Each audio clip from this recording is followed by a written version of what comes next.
So I would like to call a little housekeeping for y'all. Little housekeeping. But after week one in that game and how bad Mark looked and how great Likely looked. What's the word around Owens Mills? Is this about to be not a benching, but is the snap share about the to change significantly between those two? We, I mean, I started off. I think we touched on it, after week one. We definitely put it in our chat, but it's something that I've been saying, and y'all have been piggybacking on for the last season and a half, um, especially before the injury.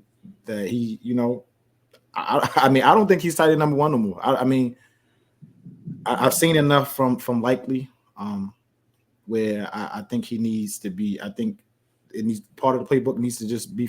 I guess Mark plays. Did he be Likely plays?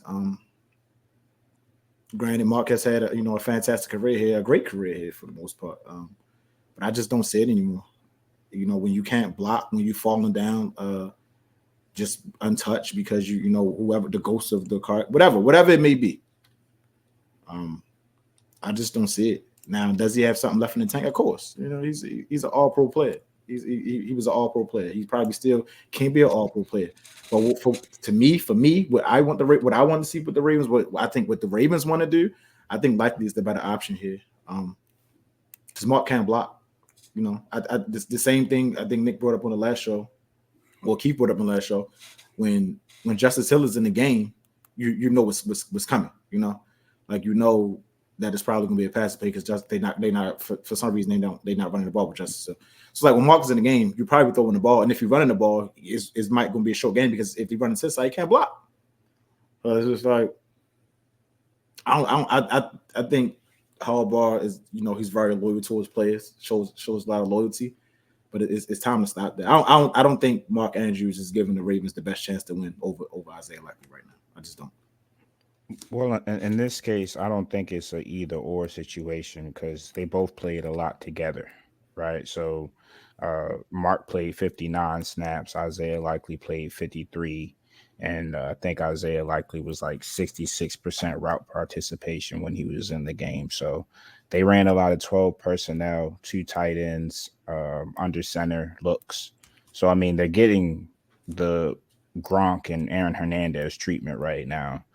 I guess that bleeds into a conversation as far as like what's your identity? Do you want to be the team that has heavy sets with two tight ends and has Lamar under center, or do you want to be a spread type of team like we showed last season and seasons before, where you have Lamar in an open space and allowing him to kind of dictate the pace in that situation.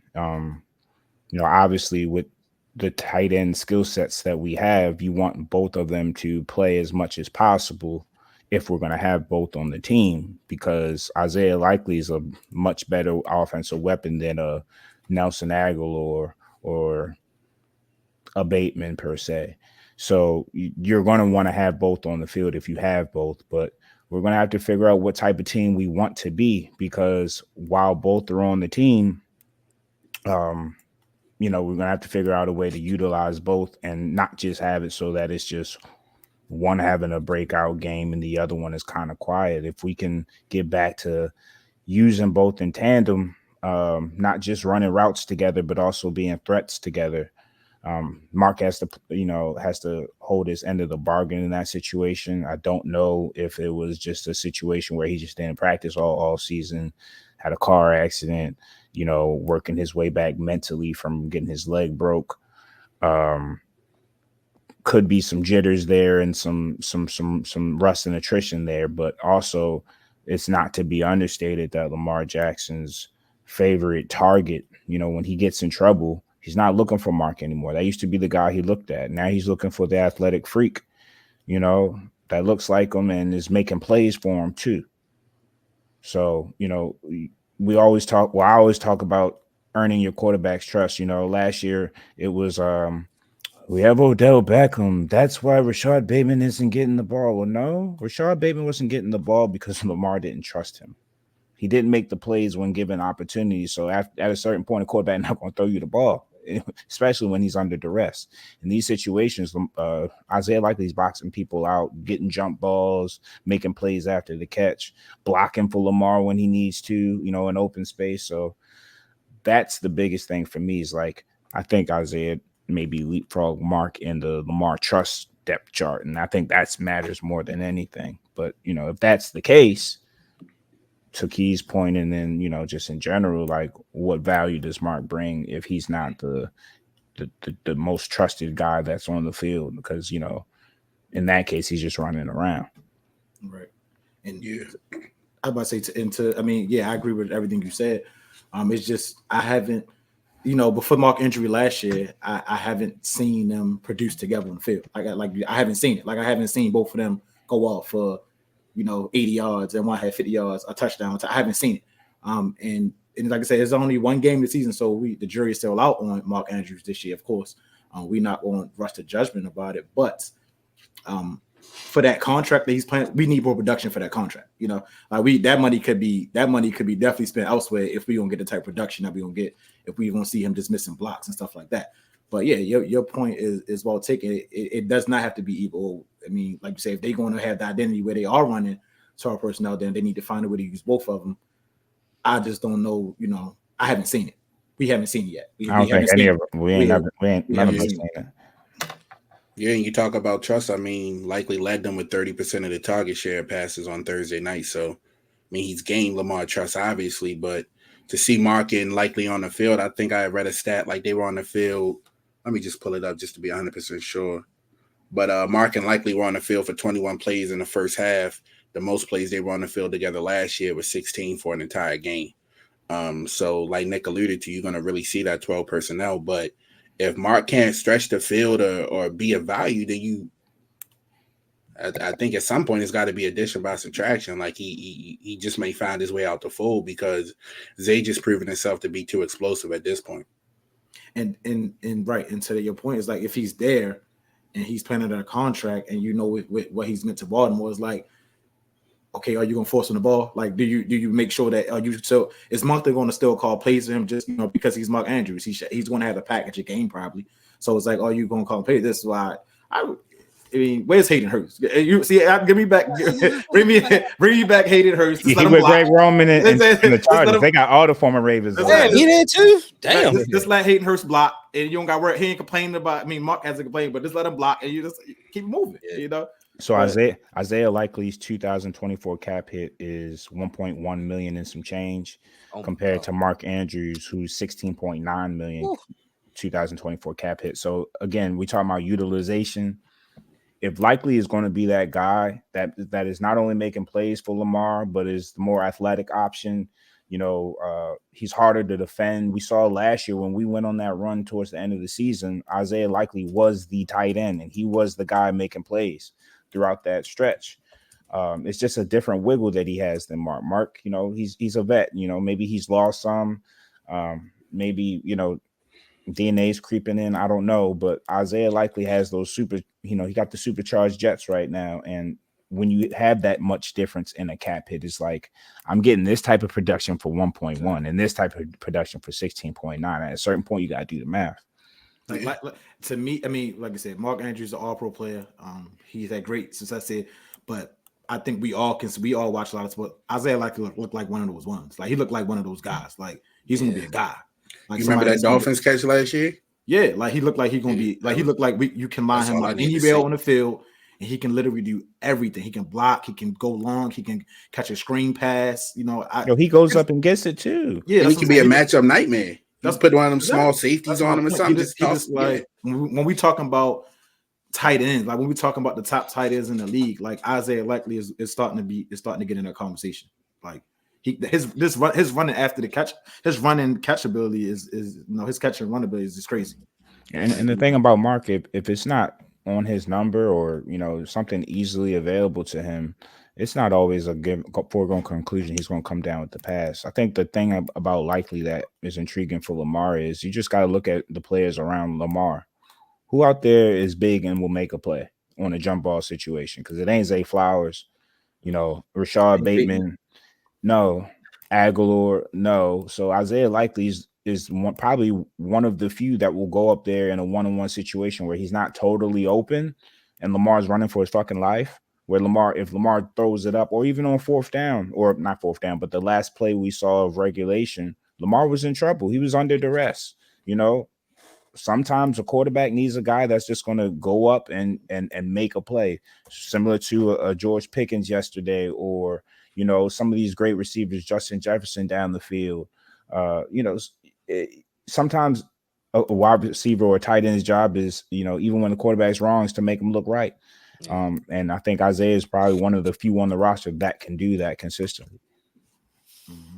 I want to stay on the touchdown pat. The touchdown, what he was, that was just pulled out at the end there. He wasn't open. Lamar just threw it up. He turned around and beat him. Like, Yeah, I think got he made all them yards after the catch. Yeah, I think you made that point last show, like the miracle play. He just threw it up, and likely made a play.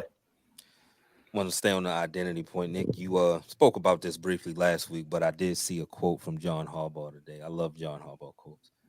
We didn't bring Derrick Henry in here to be that guy that gets the ball 30 times a game. Newsflash, Ravens fan. And I'm not a Ravens fan. Ooh, told you. And when I birthed Norman Porta, when I said I did not care if y'all had this dude, right? I knew this, but I just want. How do y'all feel now? He's more expensive Gus Edwards at this point, right? He's always been that though, right? But now he's 31. The thing with that is you got to pair him with an offensive line that's going to get that push. I think that his calling card was yards after contact, and he wasn't the most efficient running back on Thursday. Now, mind you, it was only game one, and mind you, the Chiefs' defense is a championship defense, but Ravens fans thinking that it's a foregone conclusion that Derrick Henry is going to be this 4.5, 5 yards per carry, 130-yard rushing guy the entire season. I'm sorry to break it to you, but we need the offensive line to cooperate too. And anytime that we trail in a game, you can take the Derrick Henry dream out of it. He might be on the field just for just so you can't load the box and make things super predictable. But he's not a running threat in those situations where we trail a game. So it's just too many ways he can get game scripted out of our offense. He's really was brought in to be that hammer when we're up 10, up 15. That's the thing about the Ravens construction that I just have had an issue with. Like, we always assume we're going to be up 15, up 10, up 20. Like, we're really good at getting up and running the clock out. But how good are we when we're down 10, down 13, down 17? We can't even get our timeouts in order in those situations. We'll go to the fucking fourth quarter with one timeout after using two of them within the first 6 minutes of the third quarter. So you see the difference with Saquon Barkley. You see the difference, and we have to really decide what our offensive identity is going to be, because Lamar has never been this much under center. We want to do 12 personnel with the tight ends. We also want to spread you out and gut you. So you can't do all of that at once. We got to figure out, are we a running team? Are we going to give the keys 1,000% to Lamar? Because it seems like the when we actually moved the ball, it was Lamar Jackson with space and him just making a play out of nowhere. It was nothing schemed up to that helped us make plays occur. It was all Lamar Jackson off script. So that's not that is a form of our offensive identity. It's just, what are you doing, Monken? And what are we doing, O-line? Like, it can't be Lamar or bust. Right. And I agree. And to that point, it's like, you got to have the coaches. You got to have a head coach that can say, all right, okay, we can change the game plan from game to game. Like, hold on. Christian McCaffrey to be inactive Monday. Oh shit. Sorry. I saw he was questionable. Really? But no bueno. I gotta make some changes. Hold up. But you should be able to change depending on your opponent. You should be able to switch the game plan. Like, if they weaken the secondary, you might want to throw the ball a little bit more today. If they light up front, you might want to run the ball a little today. But John Harbaugh just hasn't shown the aptitude to be able to do that. And And it makes it. I mean, like I said, we'll see how the Derrick Henry play up, but he's not going to be that guy. But it just makes it a lot worse when you see J.K. Dobbins doing what he did yesterday, man. Salute to J.K. He looked good. he looked good. All right. Moving on. Kyle Van Noy went down in that game, and he has a broken orbital bone. So what does this mean for your linebacker rotation and who's rushing the passer? Who fills in and steps in those shoes? Because y'all brought him back in to be a veteran presence. He had a good year last year. Yeah, I mean, last year he had 30 tackles, career high, 9 sacks. Only played 14 games with us last year. So, I mean, I think he's losing IQ more than anything out there. Just a smart linebacker who can make plays. But when you talk about the possible replacements in Malik Harrison, Tavius Robinson, and David Ajabo, you're talking about a lot of inexperience, a lot of guys who haven't played a lot of snaps. We saw what Malik Harrison was on Thursday night, especially out in space. It didn't look good for whatever reason, or in the way that defense was scheming, we kept getting Rasheed Rice on linebackers. So if that's the case, and those are your 3 replacements, I'm not sure. I'm just hoping that I heal sooner than later. Yeah, I mean, if the replacement guy be Harrison, if that's who we're playing, I'm not confident in that at all. I guess you got to factor in the injuries as far as depth is concerned. But I don't think the Ravens did enough for that position, especially after losing Queen on that, on the outside. So it's gonna hurt. It's definitely gonna hurt. You hopefully you can, like you said, bide your time and get through it or whatever. But that injury is definitely a big injury.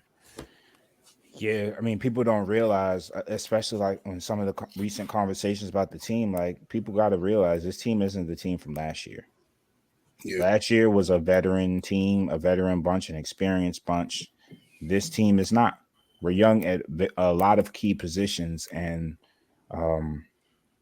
chief among them is linebacker, right? And the one vet that you brought back, him not being,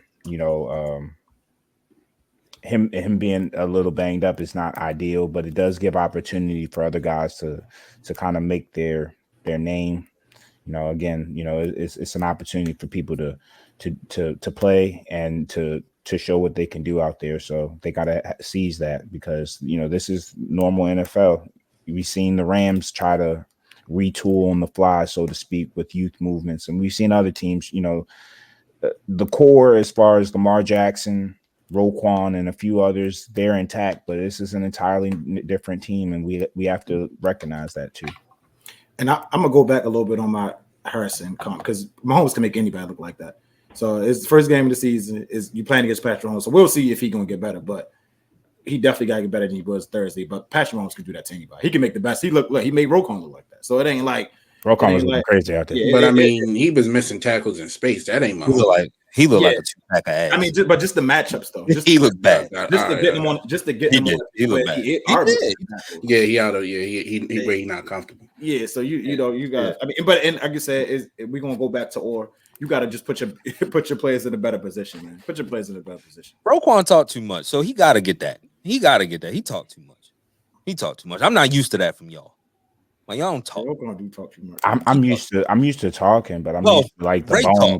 Great talk, but like Terrell Suggs talk, but Terrell you get 2 sacks. Like, we talking about Hall of Famers. Yeah, we talking about Hall of Famers. Like, Roquan is really good. He might be on his way, but he ain't there yet. Put it like that. Yeah, he might be on his way, but he ain't there yet. Yeah, it's still late. I brought y'all behind my curtain. Now I got to kick y'all out. Ravens, Browns, Bengals, winless. I'm gonna take y'all out of this. I don't think y'all have anything to worry about. Yeah, thank you. Yeah, I don't think y'all have anything to worry about. Yeah, we ain't look like the money. Don't put us in the same category as the goddamn Browns and the Bengals. I'm reading. I usually don't read the script. I thought you were going to be more villainous this No. Today. Oh, it's still early. It's still early. But I also had to he saw 6 field goals and he can't talk too much. No. Nah, he knows it's gonna get cold come December. He trying to stock up points now. He making deposits. Hey, he knows what it's gonna be once that weather change. Never ran for smoke. Buy low, sell high. Yeah, I told you he'd do that. I told you he'd do that. You buy low, sell high. See, that's what you did. The narrative around me is crazy. I'm doing this so that my word hold weight, and it can't hold weight if you just you gotta be unbiased in these things. So do I think y'all have something to worry about? No, I don't. But for them other two motherfuckers in this division, yeah. my little bros, my little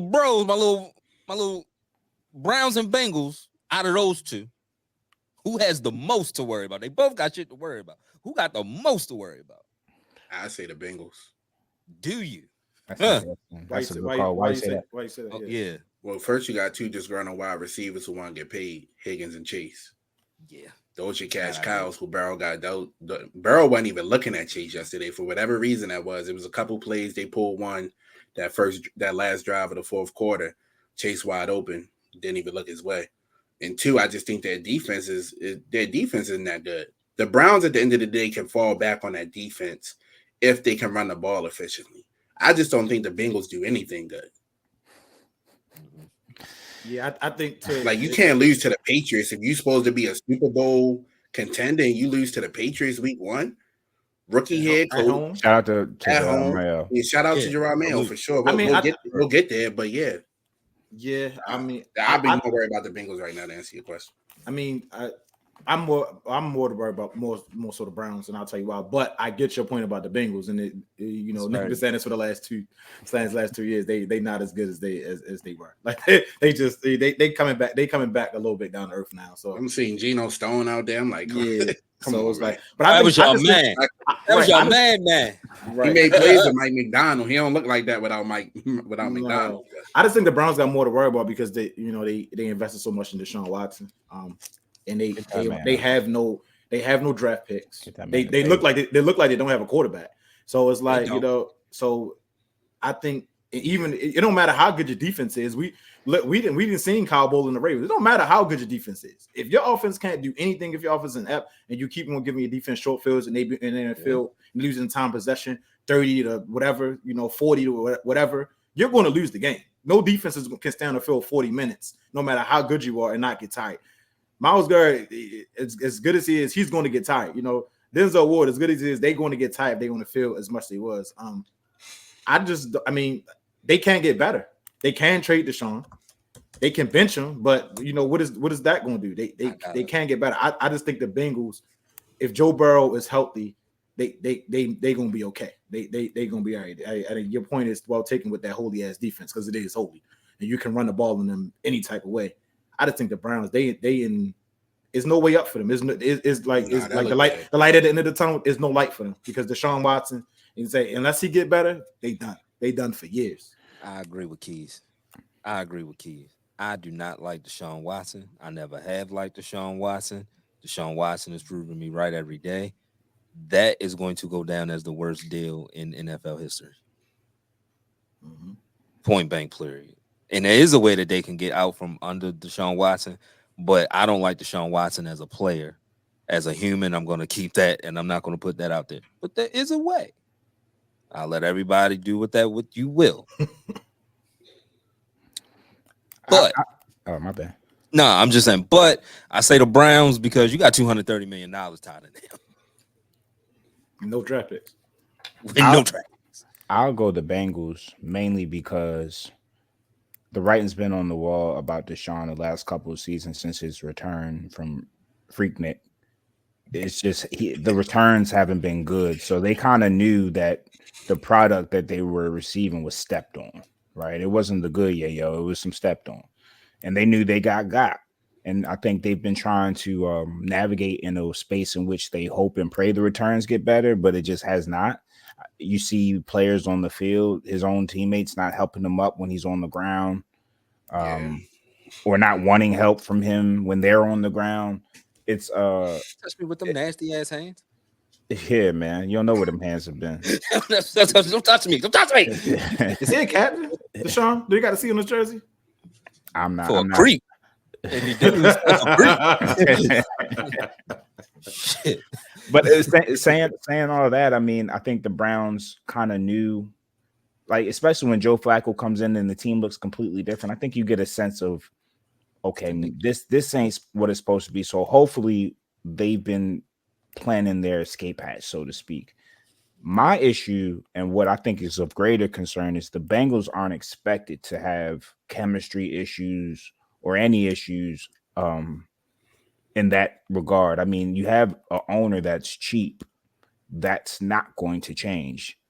You know, they barely have a practice facility. They have to walk across the street to get to practice. Yes, You know what I mean? It's not private or secluded. It's nothing state of the art going on. There's been injuries on that practice field. I remember the AJ Green years. You know what I mean? Him on that practice field getting hurt, you know, a couple times and complaining about it. I mean, it's just Jamar Chase and T. Higgins. And then you have Joe Burrow trying to prove a point. Are you trying to prove that the Bengals can win a game without Chase? I don't understand why he probably didn't look Chase's way more often, because in the past it's Chase or bust, especially with Higgins not in the game. You know, we've never seen something to where Chase is not peppered with targets, especially in a losing effort. So my question is that purposeful? Is like we're trying to send a message to Chase, you know, me as the leader, like, yo, you have 2 years left in your deal. Get your butt back out here. We can win a game without you. Well, clearly they can't. Mm-hmm. Clearly. So these chemistry issues, I mean, they ain't going away. Every time Chase is asked about the team or just the direction, he's given snark answers. You know, he's clearly frustrated. And they've let a lot of talent go. You saw Joe Mixon, what he did yesterday. That's not to be understated. You know what I mean? And it's like this is a team with expectations. Yeah. They calling Joe Burrow a top 5 quarterback. It's like when you're a top 5 quarterback, you should have the expectations of a top 5 quarterback. So I don't think anybody's calling Deshaun top 5 except for that contract. And again, that's something that they've had to bite that pill for the last 2-3 years. It's just not a shock to them anyway. That's valid. And I mean, my last point on it is the Bengals go to Kansas City next week, and the Browns go to Jacksonville next week. They could be very well both be 0-2. Okay, leads me to my point. Will y'all be 0-2? I hope not. Before we go to commercial break, will y'all be 0-2? We got the Raiders. Better not lose. We got Gardner. After the way they look yesterday, we better not lose it either. No, listen. Press the panic button on this show if that happens. Like, you need to press Skull. You need to get in our ass if we lose the Raiders. Oh, don't worry. We lost to Gardner Minshew last year in the bank, so I'm. Don't worry. But it's already come on. Be the biggest favorite of the biggest favorite of the week this week. Betting wise, depending on how we beat Denver, like you need to come in all black. You need to come in all black. Like 9.5. Not week 2. Hell no. Like what? How many? What's the favorite? We was 9.5. I think. And you said that's the biggest one, right? That's we the biggest favorite this week. Yeah, that would make sense. That would make sense. And the bank is home. Yeah. I mean, it wouldn't be that bad if they didn't just get beat by the Chargers like that yesterday. It wouldn't be that bad, but they look bad. Yeah, I mean, given how the Chargers ran the ball on them, I'm hoping this is a game that you can get some confidence early week. I'm thinking before I dive into the matchup for your offensive line, but I'm looking at it as it could be a get right game, or it could be you going to Dallas 0-2. So I think it's as we get into the tape this week, I'm leaning Ravens, but the Raiders didn't look good yesterday. But they're gonna come prepared with Antonio Pierce. I mean, but he gonna live in his fears though, so it don't matter what he do. But Max Crosby against that O line, I don't know. Wishful. I'm hopeful.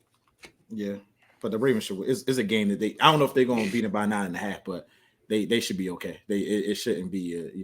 They should be all right. Yeah. All right. Okay. Cool. I like that. Y'all better hope. Nigga, y'all ask for Villain Skull. You ask for Villain Skull. Don't put it in the universe. I will group text myself. I will group text myself and plan a funeral.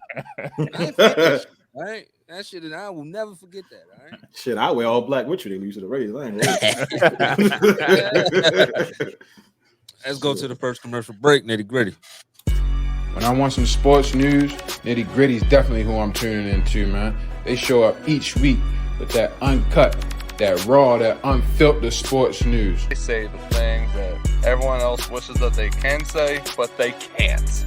Every Tuesday and Saturday, I am locked into my favorite sports show, Nitty Gritty. Nitty Gritty, the best show out right now. Tune in and listen, stupid.